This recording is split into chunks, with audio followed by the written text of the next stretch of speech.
Welcome into another episode of Tailgate Talk SEC. I am Will Thomas, Week 6 preview. Now, this week, it's a much more condensed week of SEC football. We only have 5 games, and one of those is Kent State's involved. So this will be a shorter episode, a shorter preview, but let's just get right into this slate of games. I'll start off with the one that no one's really going to watch. Kent State at Oklahoma. Oklahoma is favored by 45.5. Now, the biggest storyline in this game, obviously, is that Michael Hawkins Jr. is at quarterback for Oklahoma, while John Mateer continues to rehab from his thumb surgery. Now, there is tons of positivity around him in Norman, and this really is a stress-free game for him to open up with. This is a great spot, a really good schedule wrinkle for Oklahoma to get Kent State here at home right before Texas. Now, originally this would just be one more tune-up game, right? Just get ready for the Longhorns. Now you're getting Hawkins 60 minutes of game experience before he might need to be the guy for Oklahoma when they go take on Texas. Kent State really shouldn't score more than 7 in this game. I mean, Oklahoma's defense is absolutely phenomenal under Brent Venables. So really my question is, what do we see Oklahoma do with Hawkins? How much do they open it up for him? Because they know better than everybody else in that building, whether like the odds of Mateer playing against Texas. I do think they exist, but it would be a bit of a surprise, I think. So how comfortable can you get him? How much do you put him in? Situation-wise right now against Kent State? I think you have to really just unload the clip with him. You need to expose him to everything. You need to ask him to do everything you would ask Mateer to do, because this is the situation where he can make mistakes. If he throws a pick, makes a bad read, it's okay, because Kent State is probably not going to capitalize on it. So you really need to let Hawkins cut loose, let him make mistakes in this game so you can learn from them and not make the mistakes against Texas. Because if you make mistakes against Texas, they will hurt you a lot more than Kent State will. So in this game, what I'm really looking for is Oklahoma's defense just to stay solid, stay consistent, and shut down Kent State, which they really shouldn't score more than 7 points, but they should not score at all. And just let Michael Hawkins get comfortable. I want to see them keep the playbook open. I don't really want to see a condensed playbook for Hawkins. Get him comfortable, allow him to make mistakes if he does, and we'll see where they go from there. Kentucky at Georgia. Georgia is favored by 20.5, and they just got beat at home by Bama. Georgia is going to be pissed off that they let that game go to the Tide and they didn't pick up a big home win in conference. This is a bounce-back situation for Georgia to prove that they are still a top dog, no pun intended, in the SEC. And Kentucky's getting wheeled in for their weekly conference loss to Athens. You got Cutter Boley at quarterback, but now he has to go play in Athens. The only way, in my mind, that Kentucky keeps this close and respectable and is able to cover that number is if Seth McGowan becomes Superman. Right? He has been their best player on offense all year. Can he score 3 times? Can he average 5 yards per carry? Can he be a threat in the receiving game as well? This game really lies on Seth McGowan's ability to take over and do things that human beings can't normally do. I don't really see it. I do think Georgia lays the hammer. Georgia minus 20.5 will be one of my best bets. I just think this is such a bad spot for Kentucky, having to go to Athens to play Georgia in a bounce-back spot after a bad loss. Biggest 3 games of the week here. Start with Mississippi State at Texas A&M. This line opened up with A&M favored by 11.5. It has now ballooned up to 14.5 across a major key number. I've been very impressed with Mississippi State. I had them winning just 3 games all year, and they've already beaten that. And they look pretty dangerous. Just a few plays away from taking down Tennessee and staying undefeated.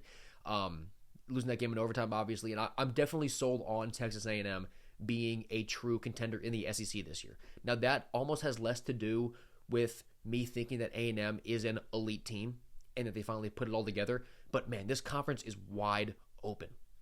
It's so open, and A&M is good enough where they can compete any given week with anybody, which is the story for a lot of these teams in the conference this year. A&M's defense, even with their performance against Auburn, where they only give up 10 points, they still grade out poorly against explosives, and Mississippi State can really sling the ball around with Shapen to those wideouts. They've scored a lot of points in multiple big spots already this year.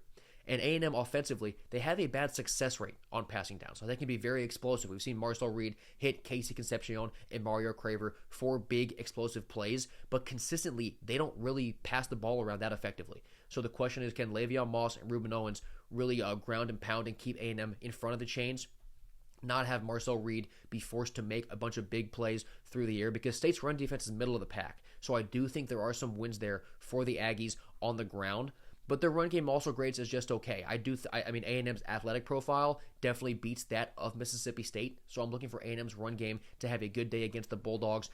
Mississippi State defensively, very good at limiting opposing teams in points per opportunity. So if they're able to hold A&M to field goals and not let them get into the end zone, that's how they can hang around in this game and make it interesting. Now, the inverse of that is true for A&M's defense. So I do believe that Mississippi State, when they get down, they can probably get sevens instead of having to settle for three. Both of those need to happen. State needs to hold A&M to field goals, and they need to convert their touchdowns. Now, that sounds pretty obvious, but that is really the biggest matchup in this game for me to see if Mississippi State can keep it close. Overall, I think this is going to be a pretty similar story as last week's game against Tennessee for Mississippi State. I think that they're a solid team. They'll hang around. I just don't know if they're quite good enough to win this game, especially on the road in College Station. My score prediction is right around 31-21 in favor of the Aggies. Texas at Florida. I'm going to be at this game. I'm going to be there, and that was a much more exciting prospect about a month and a half ago than it is right now. Florida just looks like a dead program, and I think that they need to begin their coaching search sooner rather than later. Napier's just not going to, he's not going to get it done. We've seen the same problems pop up for the Florida team over the past 4 years. Nothing's really getting better. The talent profile couldn't be any better for Napier right now, and he's 1-3. They just can't get it done. And I don't know, like in terms of Texas, right? They're really good. They're still ranked in the top 10. They've underwhelmed so far. They haven't looked near as dominant as we thought they would be. And I don't know if Florida's defense gets up off the mat again to fight. That's been what's keeping the Gators in all these games. They're holding all these teams to like 20-ish, sometimes less, and they're just losing games. So for Florida, 11 guys will line up on defense and play each snap. I don't know if they can maintain that mindset and that execution to be a playoff caliber unit consistently when they know they have to hold the other team to like 13 to win. And Texas's defense is so good. We know that they'll fight because they're still, they want to make the playoff. They want to make the SEC championship game. They're going to come out swinging. And on the road for Texas, that defense knows that they are really that turning point to keep Texas in a good spot to win this game. Arch Manning, he finally looked good in their last game against Sam Houston.